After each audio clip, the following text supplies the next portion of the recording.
Nifurije kugira uwakane mwiza cyane. Ikinyamakuru Tutto Sport mu gihugu cy'Ubutaliyani cyo kirasebura match ya 648 Gigi Buffon agomba gukina kuri wa gatandatu rero ubwo ikipe ya Juventus izakina n'ikipe ya Torino. Akarero uyu mugabo ni uzaba ufite match nyinshi cyane yakinnye muri Serie A mu mateka yayo. Nirako kandi ikinyamakuru Tutto Sport kigaruka kuri Serie A yakomezaga mu byukuri ikipe rero ya Inter Dominic yatsinze ibitego 6 ku busa ikipe ya Brescia. Dossier rero sizore zirita gusa zite zizamuka hagati ya Brescia na Inter Dominic ahubwo no guhita barangizanya na Tonali. Akarero no mediateur w'ikipe ya Brescia rero ikipe ya Inter Dominic igomba guhita isinyisha. Aho kandi ikinyamakuru kinagaruka kuri shock kabisa Zlatan rero nimugoroba igaragaje ubwo Spal yanganyaga n'ikipe ya Milan ibitego 2-2 Zlatan Ibrahimovic rero yaje asimbura nyuma atsinda igitego ku minota 94 mu byukuri musaza aracyarimo cyane. Direction mu gihugu cy'Ubufaransa ikinyamakuru L'Equipe ati Griezmann afite ubwoba bwo kuba flop. Akaba rero Antoine Griezmann atarishimiye mu byukuri ndetse ari no mu bakinyi bari kubyerekana ko batishimiye umutoza Kike Setien. Akarero abagabo babiri hagati yabo ntibari kumvikana rero murindire muhore twirebere rwose iyi seri uburyo iri bugende. Ibi rero bikaba byaratangiye Antoine Griezmann atishimira Kike Setien kuri match banganyijemo n'ikipe ya Atletico Madrid ibitego 2-2. Uyu musore rero akaba yarenjiye hasigaye minota 3 ngo match irangire mu byukuri. Antoine Griezmann yagaragaje uburakari bukomeye cyane ku buryo ngo bageze muri vestiaire mu byukuri bisa nkaho yeri kumutoza Kike Setien ko tigeze yishimira ibintu yamukoreye. Ikinyamakuru L'Equipe kikibaza ati ya Antoine Griezmann afite plan yo gusohoka mu ikipe ya Barcelona. Antoine Griezmann rero ngo ntaga afite plan yo gusohoka mu ikipe ya Barcelona kuko akarayisinye umwaka ushize mu byukuri aracyafite ikizere yuko yakora byinshi mu ikipe ya FC Barcelona. Uyu mugabo rero akaba yaresinye igihe cy'imyaka 5 rero iyi ni saison ye ya mbere mu byukuri yabaye très compliqué yaramugoye cyane kuko ikinyamakuru L'Equipe kibigarukaho ari nako kinavuga ko rero hari ikipe yitwa Manchester United yahereye mu mwaka 2017 imwirukaho ikaba rero uyu nguyu wabo mwanya mwiza cyane Manchester United yo kuba yaprofita ikareba ko yabona Antoine Griezmann. Ikinyamakuru L'Equipe kandi cyakomeza kitubwira ko uyu mutoza w'ikipe ya Barcelona Kike Setien ashobora kuba yakirukanwa mbere y'uko kwezi kwa 8 kugera. Donc ntanakene n'imikino ya Champions League. Ikinyamakuru kikatubwira ko rero naramuka yirukanwe mbere y'ukwezi kwa 8 iyi kipe leta ifatwa n'umutoza wa Barcelona B Francesco Javier Garcia akari wahita uyobora ikipe muri final 8. Anako kandi ikipe ya FC Barcelona rero ngo nta kindi yahita ikora mu byukuri no gushaka umutoza rero mushyashya. Hakaba havugwa rero Pep Guardiola ndetse na Xavi. Akari ikinyamakuru kivuga ati rero nibo bahita bashakwa n'ikipe ya Barcelona. Affaire à suivre. Ikinyamakuru Le Parisien nacyo kuri wa kane nticyacitswe rero muri affaire ya Antoine Griezmann na Barcelona kitubwira ati rwose birashyushye hagati y'aba bantu bombe. Akaba rero ikinyamakuru kuri page ya 16 kitubwira ko Modi Griezmann akaba ari mushiki wa Antoine Griezmann ari nawe umugira inama ushinzwe kumugira inama. Akaba rero uyu nguyu agomba kujya i Catalogne mu cyumweru gitaha kuganira n'abayobozi b'ikipe ya Barcelona kubijyanye no gusaba ibisobanuro uburyo umuhungu we ari gufatwa mu ikipe ya Barcelona. Ikinyamakuru Le Parisien kandi gikomeje kugenda kizamura inkuru rwose yuko cyamaze kubona document yuko championnat y'Abafaransa izagenda mu kwezi gutaha. Championnat y'Abafaransa rero iratangira ku itariki 22 z'ukwezi gutaha. Akaba rero LFP rwose ikinyamakuru ngo cyamaze kubona calendrier yose uko ihagaze kikaba kitubwira ko rero kuri 22 z'ukwezi kwa 8 azari ku munsi wo kwa gatandatu Parc des Princes kabisa Paris Saint-Germain igomba gukina n'ikipe ya Metz niko biteganyijwe. Ubwo birasaba ko yaba itakinye finale ya Champions League ko finale ya Champions League iri kuri 23 z'ukwezi kwa 8. Hanyuma iki kinyamakuru kandi kikatubwira ko Olympique Marseille Paris Saint-Germain ni ku itariki ya 13 z'ukwezi kwa 9. Reka turinde turebe rero igihe bazashyira hanze calendrier iri official koko nimba ariko ibintu bizaba bihagaze. Ikinyamakuru L'Equipe kandi kikaba cyaнаgarutse kuri William Saliba umusore w'ikipe ya Arsenal. Kuri ngo tuvugana rero uyu musore agomba guhitaza mu ikipe ya Arsenal adakinye finale ya Coupe de France. Hakaba hari havuzwe ko rero ngo Arsenal ngo ntiyishimiye ngo treatment ngo ya fitness ngo uyu musore ngari guhabwa mu ikipe ya Saint-Etienne, ariko ikinyamakuru L'Equipe kikaba kivuga ati oya ntaga ari byo.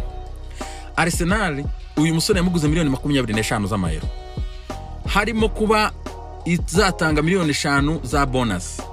Noneho muri contract yari hari aka kandi ndashaka mukumve neza cyane muri contract y'uyu musore William Saliba harimo ko saison ya 2019-2020 aha azaba akina hose muri Arsenal cyangwa se mu ikipe ya Saint-Etienne. Naramukabanjemo match 17 ari titulaire, ikipe ya Arsenal izatanga miliyoni 2.5 z'amayero muri bonus ya miliyoni 5 bagomba gutanga.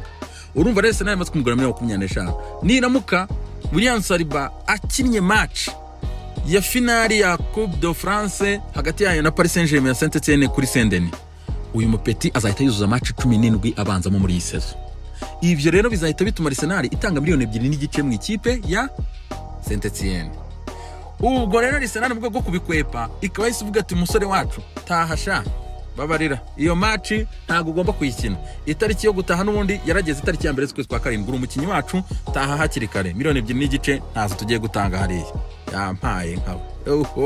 C'est chaud. Ikinyamakuru L'Equipe kandi kikakomeza kitwereka ko ikipe ya Lyon ku munsi w'ejo yarakinye match ya gicuti yakinaga n'agakipe kitwa ngo ni Paul Vare ko mu cyiciro cya gatandatu mu Busuwisi igaterekamo ibitego 12 rwose ku busa. Iyo rero hakaba harimo ibitego 4 bya Memphis Depay kabisa. Akaba rero uyu musore yaramaze amezi 6 adakinye rwose. Ni inkuru za cyane nako yamaze kugaruka kwa ikipe ya Olympique Lyon. Ikinyamakuru The Sun kirasereburana na Pierre-Emerick Aubameyang kabisa. Akaba Aubameyang rero ejo yatsinze ibitego 2, ikipe Arsenal ihanangiriza Norwich iterekamo ibitego 4 byose ku busa. Aka rero Pierre-Emerick Aubameyang yabaye umukinyi wa mbere mu mateka ya Arsenal utsinze ibitego byihuse cyane kabisa, 50 bitsinze mu mikino mikeya. Akaba rero uyu mugabo igitego cya 50 yagitsinze kuri match ya 79. Akaba yakuyeho agahigo kari kamaze imyaka 19 ka Thierry Henry watsinze ibitego 50 muri match 83 hari mu 2001. Reka rero dukore turu y'ibinyamakuru kabisa mu gihugu cy'Ubwongereza rero byagiye bigaruka kuri match ya Chelsea ndetse n'ikipe ya West Ham. Ikinyamakuru The Sun ati West Ham yatsinze kabisa, ati yatsinze na VAR. Ni nyuma y'uko rero ikipe ya West Ham itsinze ibitego 3-2 ikipe ya Chelsea. Yarmarenko rero akaba ari we waje gusoza kirori kabisa mu rwego rwa hatari. Ikinyamakuru The Mail cyo kikaba kivuga ati kabisa West Ham iki nicyo gihe cyayo rero. Nyuma kinashimagiza kandi Andre Yarmarenko mu byukuri wafashije ikipe ya West Ham kugerageza nibura kuzaguma mu cyiciro cya mbere komeza gutera urutambwe rwigira imbere. Ikinyamakuru Metro cyo kikaba kitubwira ko Chelsea rwose yaguye mu minwe ya Andre Yarmarenko. Ikinyamakuru Daily Express cyo kikaba cyise Yarmarenko kabisa umunyamahirwe, mu gihe kandi Mirror Sport ikavuga ati rwose ubutabera bwatanzwe. Ni nyuma rero ikipe ya West Ham yatsinze igitego bakaba bacyanze ariko cyateje deba. Benshi bakavuga ati Kepa nta muntu wamukingiriza kuko umupira yawurebaga, kandi ura mupira bakavuga ngo ntiwigeze ukora kuri Michel Antonio uryamye hasi. Ubwo rero cyateje deba cyane, ariko ikinyamakuru kigasoza kivuga ati rwose ubutabera bwatanzwe kuri West Ham ikaba yarangije ibonye amanota 3. Ikinyamakuru The Sun kandi cyagarutse kuri Pep Guardiola ategura rero match afitanye uyu munsi n'ikipe ya Liverpool. Aka Pep rero yasubije umunyamakuru wamubaje kubijyanye na Jadon Sancho ko yagaruka mu ikipe ya Manchester City. Yavuze ati uriya musore yanze kongera amasezerano hano, ahava atishimye, hashize umwaka agiye, none se umuntu wahavuye umwaka ushize atishimye ubu nibwo yishimye noneho kuba yagaruka. Ati rero ntago twiteguye kuba twamwakira rwose kuko ntidutekereza ko yaba yishimye kugeza ubu. Mu gihe kandi ikinyamakuru The Sun kigaruka kuri Jurgen Klopp rero akaba akomeje kuburira ba adversaire mu byukuri ababwira ati umwaka utaha tuzaza kudefanda igikombe, tuzaza gushaka ikindi gikombe, ntago tuzaza kudefanda icyo dufite. Klopp ni mubi cyane. Anako kandi Liverpool iri kuvugwamo umudefenseur yitwa Ben White. Uyu nguyu ni umudefenseur y'imyaka 22. Akaba rero ikipe ya Brighton yamutanze muri Leeds rero aho akina akaba bivugwa ko miliyoni 40 z'amayero rwose zihagije cyane kuba Liverpool yatwara uyu mudefenseur mwiza cyane Ben White. Kina umutima wa defense n'umuhanga cyane. Mu gihugu cya Portugal ikinyamakuru Ojogo kikagarutse rero kuri president w'ikipe ya Benfica akayitwa Luis Felipe Vieira. Akaba rero uyu mugabo yamaze gutangaza yuko mu byukuri nibiramuka bibaye confirmed muri Amerika y'Amajyepfo Copa Libertadores uyu mwaka bakayikansoringa ntikinwe, akaba rero yifuza guhita amanukana kabisa umutoza w'ikipe ya Flamengo Jorge Jesus akaza gutoza ikipe ya Benfica uko bamaze kwirukana Bruno Lage. Ari nako kandi Abona nayo igaruka itubwira yuko Unai Emery yamaze kwakira dossier yose kabisa y'ibyifuzo bya Benfica nicyo na plan ifite kugira ngo aze kuyitoza. Ubwo turindire kureba Unai Emery icyo bukore. Mu gihe kandi Pochettino ikinyamakuru kitubwira ko yamaze guhakana yuko atifuza kuza mu ikipe ya Benfica. Ikinyamakuru AS mu gihugu cya Espagne mu mujyi wa Madrid cyo cyagarutse ku ikipe ya Barcelona, ubwo nayo kiyanditse ubuzi ko kirangije, kikaba rero kivuga ati abadashobotse les insoutenables, abantu bari insoutenables arya se abantu badashobotse abantu bigize za kagarara. Akaba rero ngo ubuyobozi bw'ikipe ya Barcelona bwatunguwe bikomeye cyane kuba abakinnyi ikipe ya Barcelona batari kwizera ku ikeseti. Batunguwe cyane kabisa. Nyuma y'akavuyo rero kari kugenda kazamukamo banagarutse rero kuri ya magambo ya Papa Antoine Griezmann avuga ati rwose ati ntago mufite urufunguzo rw'ikamyo mwe muri abagenzi muri aho ngaho gusa jamani nkane hatari. Ariko kandi ikinyamakuru AS kitubwira ko Barcelona ngiri gutegura indi mitwe mishyashya cyane rero ngo kureba uburyo yazana Neymar mu ikipe ya Barcelona. Ikinyamakuru Sport kane nacyo nyuma y'uko rero abakinnyi b'ikipe ya Barcelona batari gushaka umutoza Quique Setién, ngo umutoza rwose w'ikipe ya Barcelona ari mu mazi abira ku buryo akazoza ke katangiye kujya mu byago bikomeye cyane. Rero ni nyuma y'uko rero ari gutakaza igikombe cya Champions na Champions League, bakabona ko nta n'amahirwe bafite nyuma y'akavuyo bafite, akaba rero ngo uyu mutoza ashobora kuba ari busezerere kuva aha ngaha agahita yirukanwa. Aramutse yirukanwe nk'uko twanabibwiyeho hejuru mu kinyamakuru L'Equipe, rero akaba umutoza Javi Garcia Francesco ari we wahita ufatiye ikipe, uyu nguyu yatoza ikipe ya Barcelona B. Ikinyamakuru Marca kikaba kitubwira ati kabisa ni demi league, akaba rero iminsi mike cyane ya Champions isigaye. Rero ikipe y'abanywanyi ya Real Madrid rwose ngiri kwitera utambwe ritwara igikombe cya Champions kuri match ifite Getafe kuri mugoroba ngo bagomba gutsinda.